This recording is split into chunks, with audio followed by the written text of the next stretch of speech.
Hey, this is Samantha once again. Welcome back to another video. There's another paid request, this time from Edward. Thank you so much for that. And for those interested in requesting pretty much any type of videos, feel free to send them either directly to my PayPal or join my Patreon. Both links are down below in the info box. And can I get my fucking button? Christ, there you go.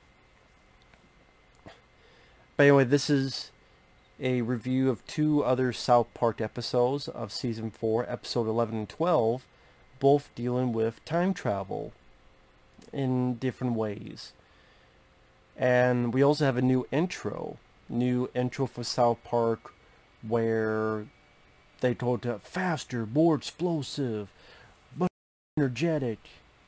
Now, I don't know if it was done just for these episodes or how long this new intro lasts, but it's trying to be a hipper, cooler, like a mocking, take on that. So it was fun to see a little bit of difference in the intro. Now in episode 11, pretty much the kids are going to the 4th grade, and that's why the intro was made. Because now they're in the 4th grade. Throughout the episode, there's a new teacher, let's maintain dominance. Okay, we're gonna go up and tell her to kiss our ass. Then Cartman's the only one who does it, and then he's pissed off. He's like, why did no one else do it? And they think the teacher's a hard-ass bitch. The teacher, I didn't care about this teacher. I didn't care about this character. I thought it was really lame. Just the only jokes about her is, number one, she has droopy tits that go right down to her ankles. And number two, her name is like Chotes on Dick or something. I thought. And then her subplot is she finds Mr. Dares in the mountains. And then there's a little bit of Star Wars. Remember Empire Strikes Back, where Luke goes to the cave and sees Darth Vader, but then it's him. Here it's Mr. Darrison come to terms that he's gay and admitting that he's gay. Granted, an important part of the character, and the Star Wars portion was kind of entertaining, but I think you could have done that without the whole fucking teacher. Okay, you want to have a teacher, she's bitch, that's why the kids need to do their thing, but you literally could have just have that little amount of the teacher, and then just have Mr. Darrison, meanwhile, Mr. Darrison's doing this. Now, the kid portion was fun, because Cartman sings this goofy song about how great the 3rd grade was. And the kids are like, yeah, we took the 3rd grade for granted. We need to make a time machine and go back to the 3rd grade. And so they taught the two Star Trek nerds. It was kind of fun because they're referencing like Star Trek 4, like how they went back in time and that. And pretty much they do end up building a time machine. At first it seems like it doesn't work, and then it becomes a parody of Speed, because Timmy, they build the device on his wheelchair, and he goes crazy, and when I say it's like Speed, if it goes a certain amount per hour, then it'll explode, and there's a woman that gets on top of Timmy, and it looks like Sandra Bullock. And remember in Speed, when Keanu Reeves got on the device that went under the bus in order to check the bomb? Kenny gets on that, but of course screws up, and his death seemed particularly grisly because he gets killed and then his body is sliding on the pavement with just blood trail. It was particularly gory in this one. And then lo and behold, Timmy does go back in time. And it was fun. You see a little bit of sci-fi stuff in there. Again, the Chotes on Dick, whatever the fuck her name was, it was a lame character. The voice, everything about it, she was just irritating to listen to as a voice. And Mr. Garrison, fun little Star Wars reference, that was cool. At least you're over the I'm not gay, I am gay. You're over that, and the guy admits it, so at least you're past that plot point for the show, I would assume, unless they change that in the future. And the kids, like, they realize, what the hell? No, third grade sucked too. What the hell are you talking about, Cartman? I mean, it was fun to see references to stuff I like. Star Trek, Speed, Star Wars. It was entertaining enough. It went at a fast pace. Like I said, other than the annoying teacher, entertaining. The nerds are fighting over how many episodes there were, because there's this much. No, there's this much. No, that pilot was a two-part. No, it was originally shown as one part.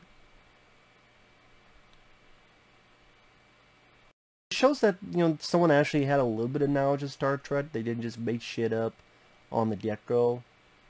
At least that's what it sounded like. So I didn't mind that episode.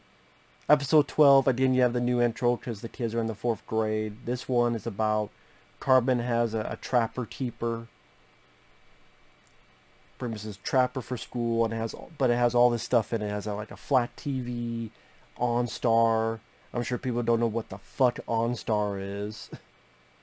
It has a picture of Dawson's Creek. Some people might not even know what the hell that is. But they probably definitely don't know what the hell OnStar is. That takes me back. It's like, oh shit, that's a reference. But, well, I mean, that was... I say it's a reference, but that's how it was back in the day of Season 4. It just, wow, that brings a nostalgia chip in my brain activated.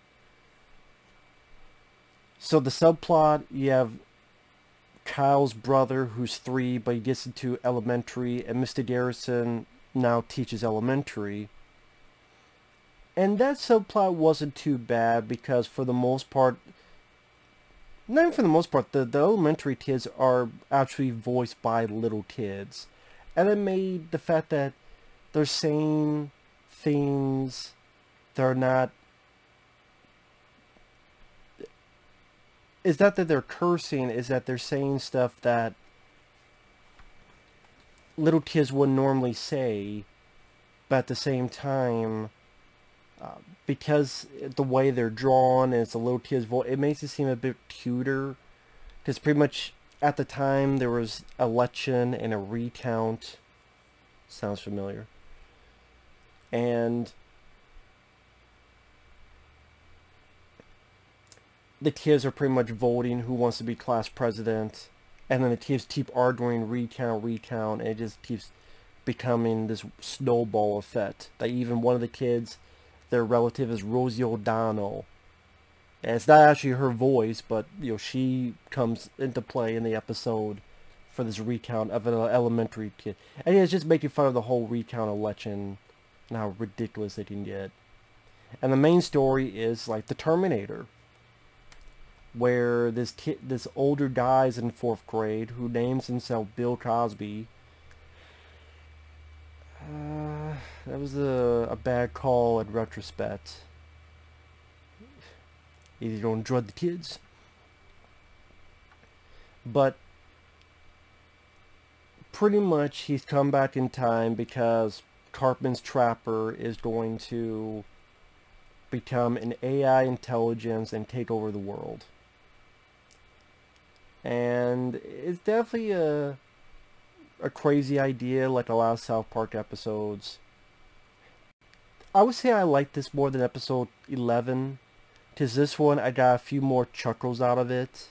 Like I said, episode 11 I didn't care for the teacher point. Here, then the subplot with the little kids was, the little elementary kids were cute, and then the main story, there were some funny moments. Like there's a bit where the Terminator type, I have to kill him.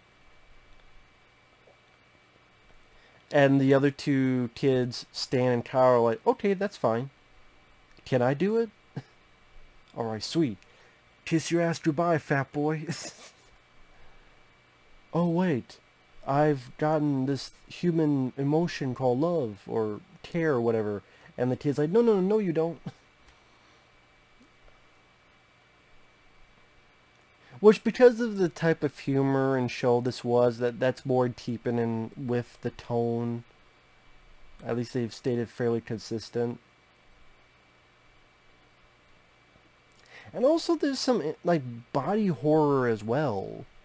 There's like the Trapper Keeper becomes a life of its own, and then it gets Cartman into it and becomes this big blob. And again, it's like gross and weird tendrils and like to take on body horror. It's kind of fun to see this little bit of sci-fi stuff in South Park. Because these two, I like their Halloween episode. I think there's one dealing with an alien very, very early on. There's a nice reference to 2001: A Space Odyssey, and Cartman's voice is like the HAL 9000 voice. I thought Cartman's voice being that type of tone, like how that got a chuckle on me. Because like I've said before in these reviews of the South Park episodes, the Cartman character, the way that voice is done, for some reason elicits easy laughs out of me or chuckles out of me. I think the right voice for this kind of character, for this kind of tone, and I think they definitely found the right pitch perfect voice that makes it a little bit infectious. I don't know how to really pinpoint why Cartman's voice, at least in this time period, makes me chuckle.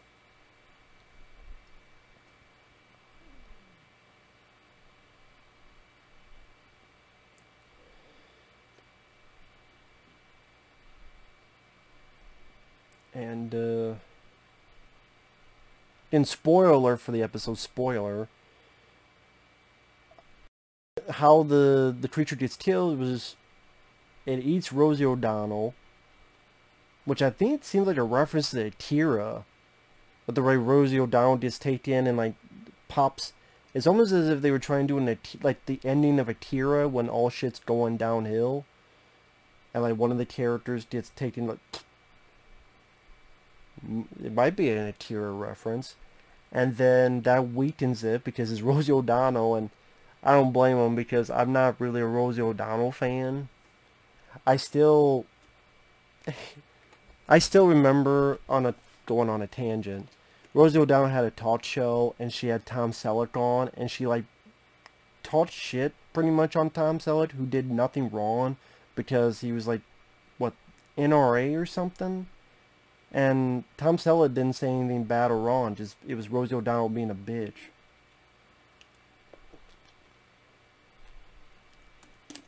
After that and other stuff, plus I thought acting wise, she is fine in A League of Their Own, but then you, on the flip side, you have Exit to Eden with her and Dan Aykroyd, or Another Stakeout, which that has a Blu-ray, but the first one, the good one, can't have a Blu-ray.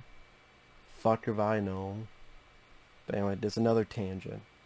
Get the first Stakeout with Richard Dreyfuss, Emilio Estevez on Blu-ray, for fuck's sake. But anyway. So, I'm like, that's a celebrity I'm fine with them making fun of. I did think it was funny at the end when Cartman was making fun of Kyle for this Trapper Keeper. And Stan's like, well, come on, Cartman. Say thanks to Kyle. I mean, he did save your life. And Cartman's like, okay, okay. And as soon as he does it, the episode cuts off. So it's kind of like the big fuck you to Kyle. So, yeah, that episode I thought was a bit funnier. I thought, again, the smaller subplot didn't take too much away from the main subplot, and you still had some fun references, like I said, to 2001: Space Odyssey, The Terminator, and like I said, while I did not mind both of these episodes, I would say I liked episode 12 a bit more than episode 11. So I thought it was fun. Oh yeah, another bit I thought was kind of fun was when the Terminator type of guy references what the future could be. It cuts to the future war like Terminator, but then you hear the slightest semblance of the Dawson's Creek theme.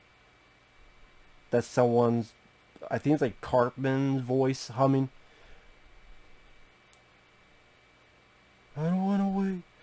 For our lives to be over.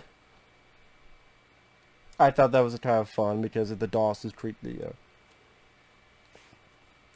Because I had to listen close. I'm like, am I hearing that right? Yeah, it is. So there you go, chuckling even now. So, yeah, fun episode. So with that said, thanks for watching. Take care. We'll see you guys later. Bye-bye.